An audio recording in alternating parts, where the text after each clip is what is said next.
Hi, I'm Courtney Fraser, and today I'm going to be talking about life's curveballs. So, when I was 3, almost 4,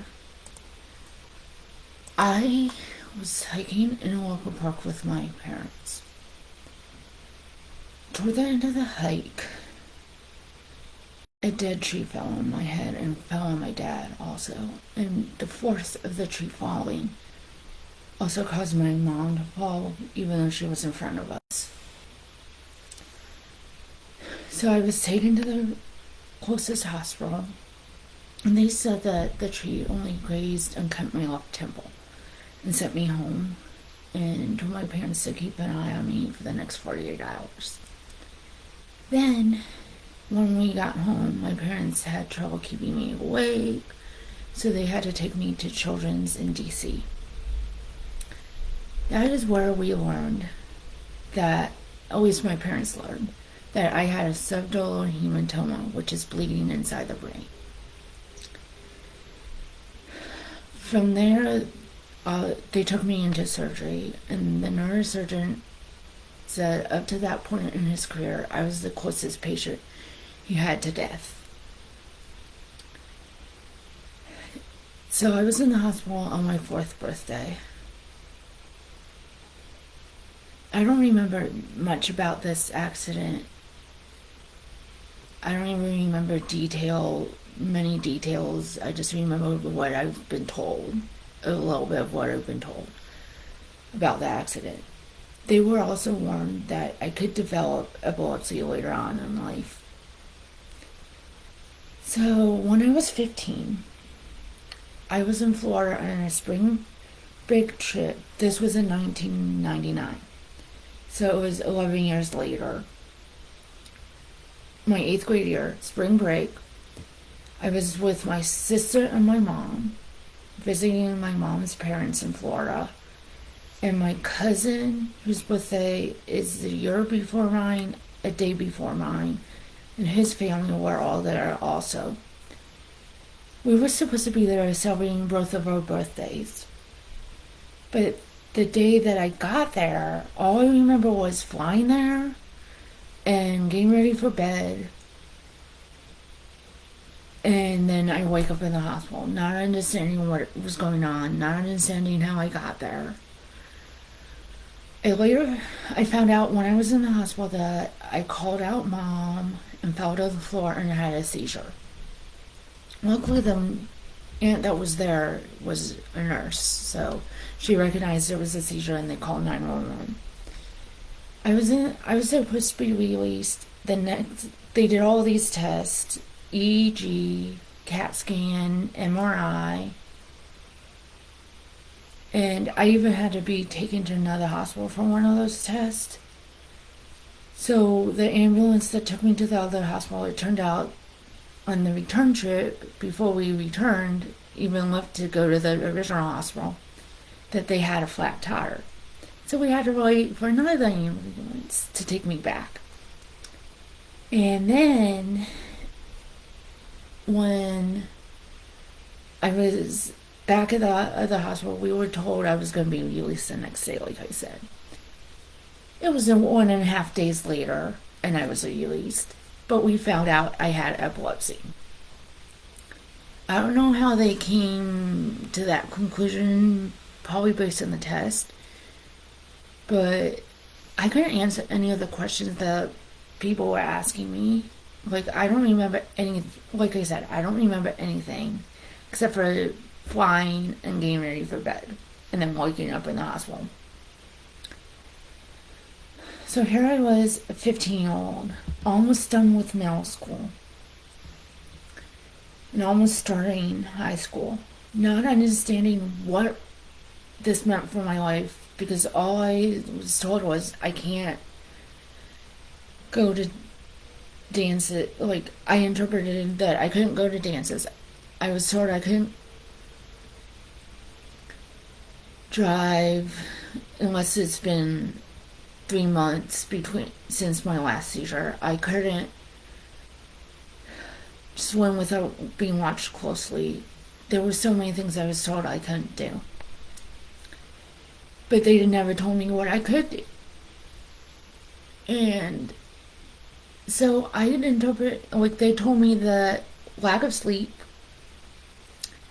stress, strobe lights could trigger seizures for me.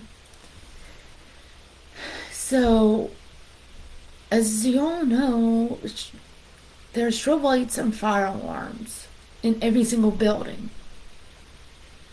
So, my I had to be taken out before these fire drills even happened to avoid that possibility. And I had to decide not to go to dances.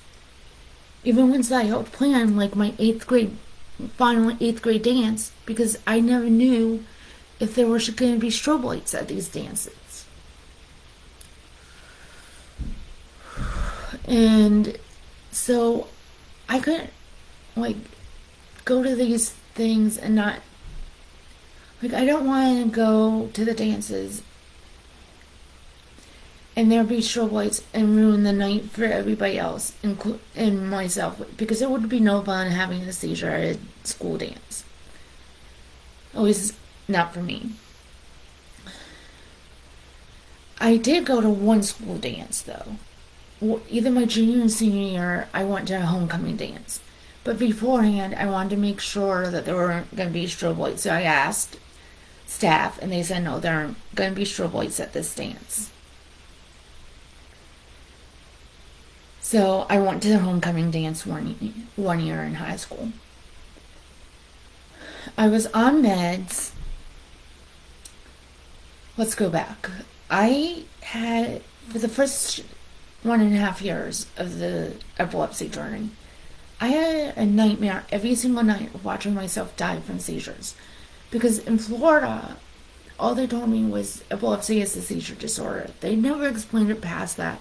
Even the neurologist here in Maryland never explained anything about epilepsy to me. So my mind was just like, okay, what is this? What's going on? What do I have? What is this new condition that I have? And of course, it made up this thing that I could die from them. Then I finally decided to do my own research. Found out that yes, people do die from seizures, but not many. And at that time, none of my seizures happened at night. Yes, that first one happened in the evening, but none happened at night when I was sleeping, which was good. Because that is a big cause of SUDEP, which is sudden and unexplained death in epilepsy. So I was on meds from 99 through 2002, different medications for seizures from 99 to 2011. Then I was slowly taken off of Lamictal, one of the seizure meds I was on. And I was only on Carbatrol, and I still had no seizures until through 2017, when I was slowly taken off and totally taken off of Carbatrol in May 2017. I was told at the time that I was only in remission and I could have seizures again. And one thing that comes with epilepsy is anxiety and depression, and also being told that I was only in remission only up to my anxiety. It didn't relieve any anxiety that I had already with epilepsy and regarding epilepsy. So I was totally seizure free without meds from May 2017 till September of last year.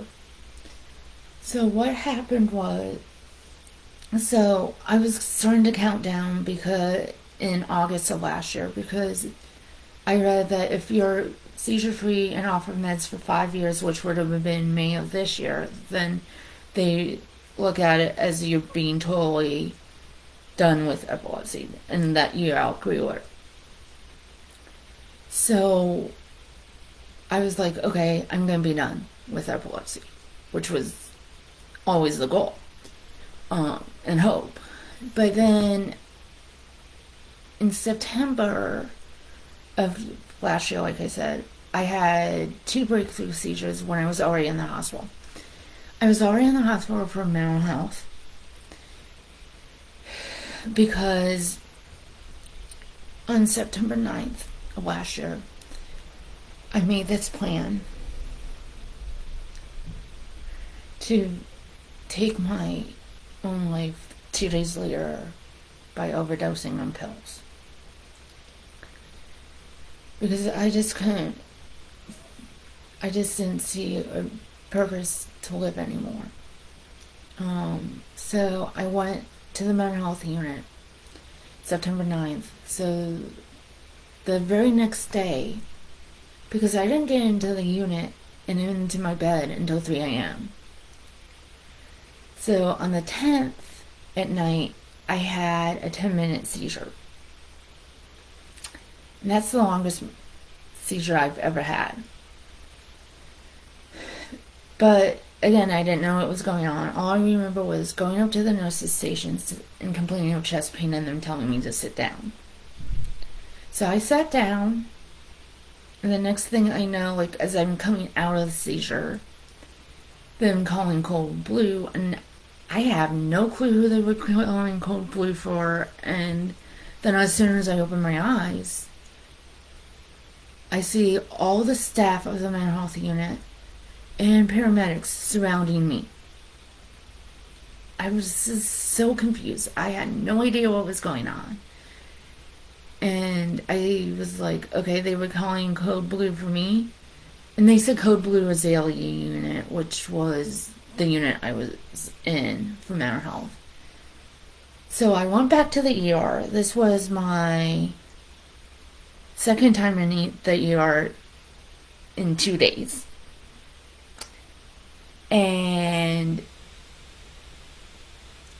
the doctor in the ER said, have you ever been diagnosed with PNES, which is psychological non-epilepsy seizures? I'm like, no, because I haven't. I've just been diagnosed with epilepsy. So I was like, okay, what's going on? I don't know. Like, he said, we're going to put you on Keppra, and I knew right away that was a seizure med because of all the research I've been doing over these last 23 years, from 99 through last year. So then I was sent back to the mental health unit because it was only one seizure.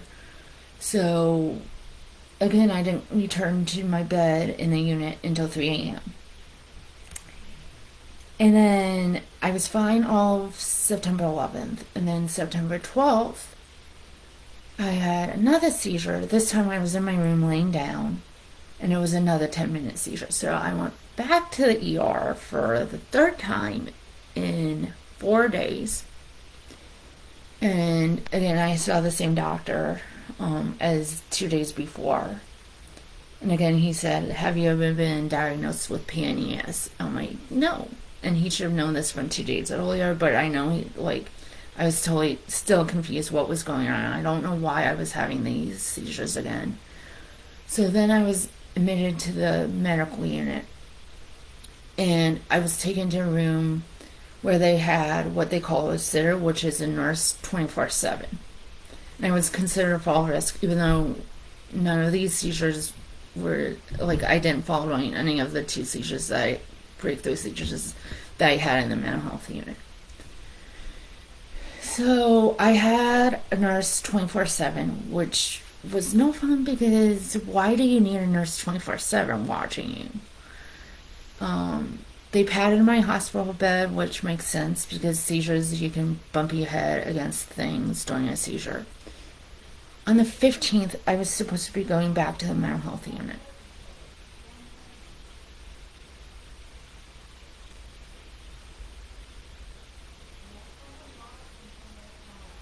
And then, but then I woke up on the 15th with confused. I was like, I think I have a seizure. I have the headaches, a headache that I normally have after seizures. So they did they did this test like for people that are confused, and I couldn't even answer what my name was. That was scary. The only question that I could answer was, who was the last president that you remember? I said Trump. So it turned out that the neurologist that I had been seeing outside of the hospital up to that point came and saw me every day in the hospital, which was good that I was able to see someone I knew already. And she said that one of the meds they had me on could cause confusion, so they would take me off and keeping me an extra night, which I understood because they wanted to make sure that the other medicine wouldn't cause the same problem and that I wouldn't have a seizure. But it was so frustrating that I had to be kept an extra night. All the tests this time came back normal, so we still don't know why I had the seizures.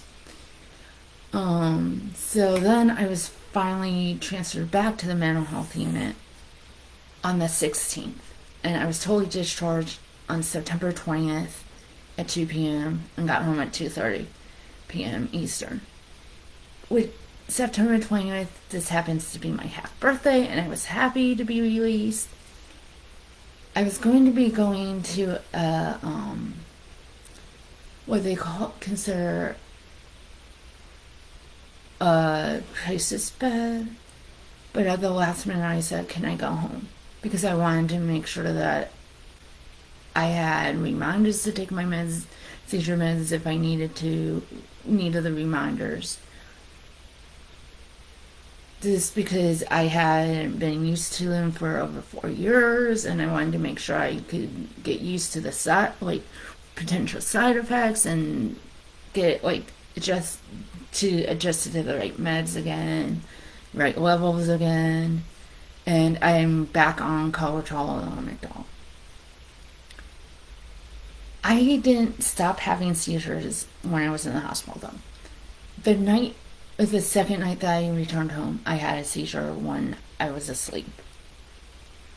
Then I had another seizure one in October, and then another one November 16th. But my final seizure this time around was November 16th of last year. And then I finally started, in November 1st, starts Epilepsy Awareness Month. So I posted every day on my timeline info about epilepsy and about my journey with epilepsy. And it's been a long one, a rough run.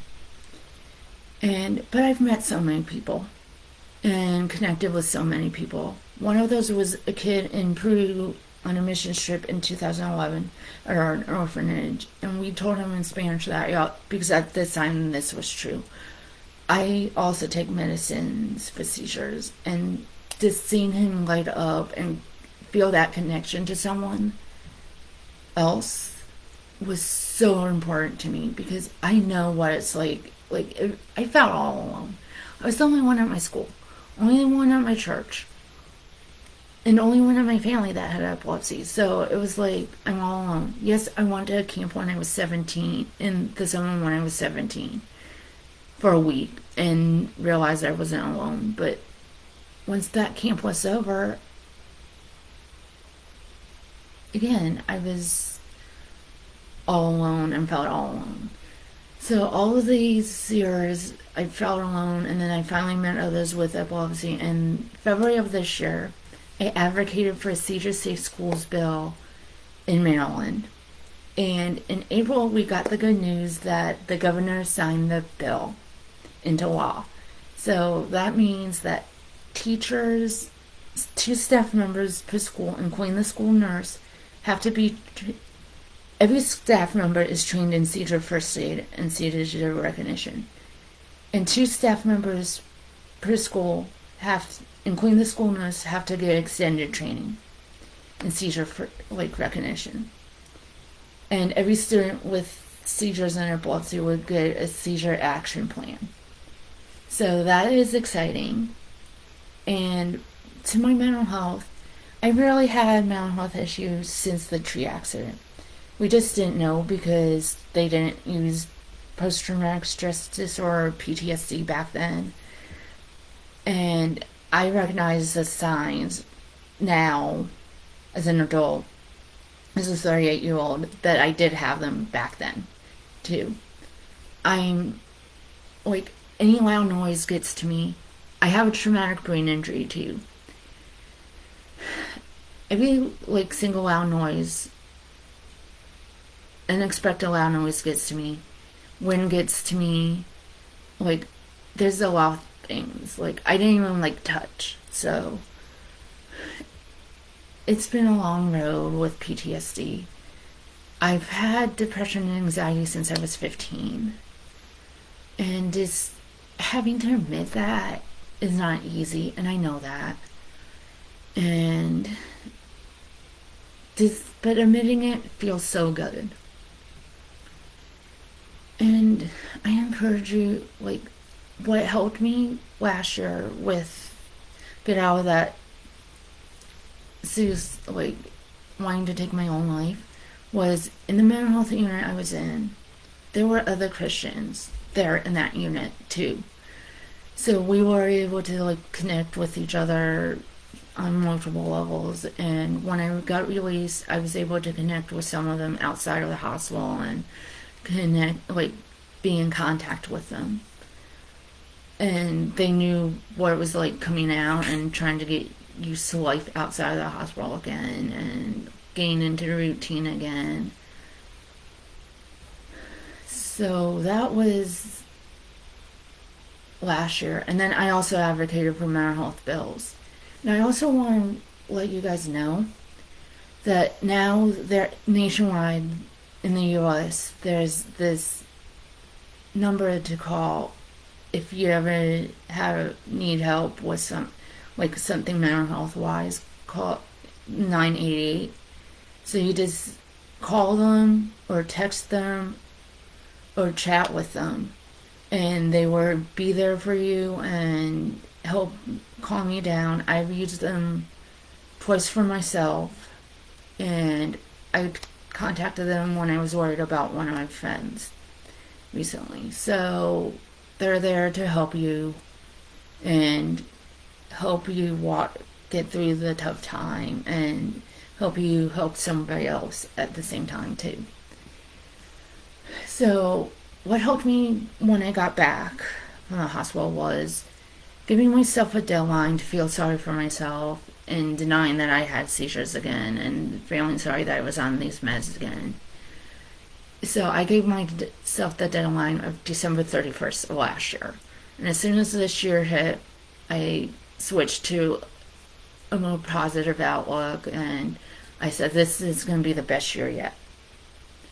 And here I am today speaking about my experiences. And it's not easy for me to be vulnerable like this, but I know it's needed. There's, like, when I was talking about my experiences with mental health or epilepsy, like, so many people have commented on my posts.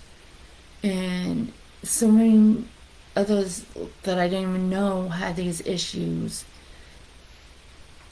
told their stories on their timelines. And it's just the thing. It just shows you, like, how much just one person speaking up can influence and impact others. And yes, I lost a high school classmate to suicide in 2015, and a church friend to suicide in 2019. And I know that staying in that pain that is still with me of those deaths, and I understand why those two young men might have felt like there was no resources for them, no way for them except for suicide.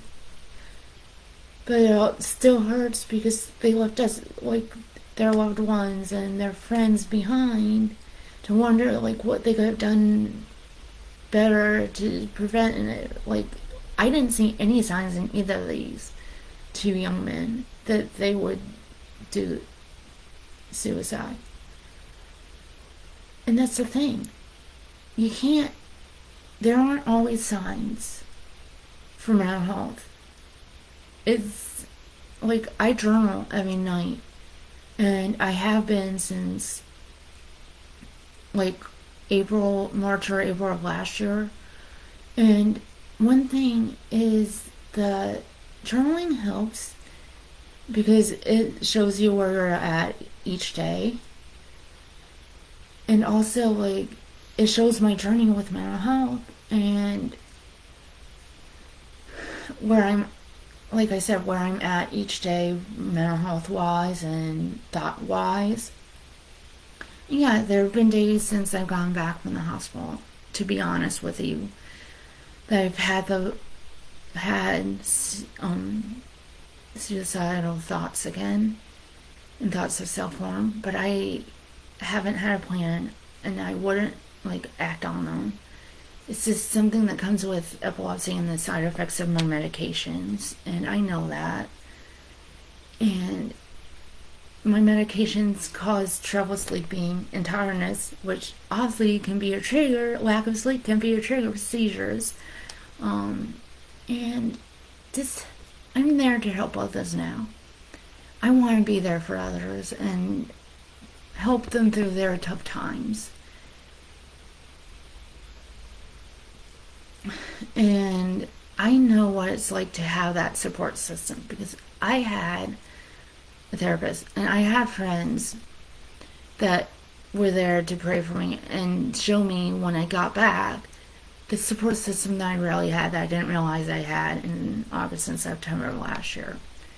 There's so much that goes into mental health. There's, like, I realized that I was that I was eating to suppress my emotions. And that made me gain weight. And last year, in March of last year, I was at 285 pounds. I'm like, I need to start losing weight. I have to change this. I don't want to be at 300 pounds. So now I'm at like 220, 222.5 pounds. So I've lost a lot of weight. And that helps make me feel better too, because I'm not as heavy. I'm like, yeah, I don't have a lot of energy still, but I'm lighter, and I realized that was my emotion showing up through my eating.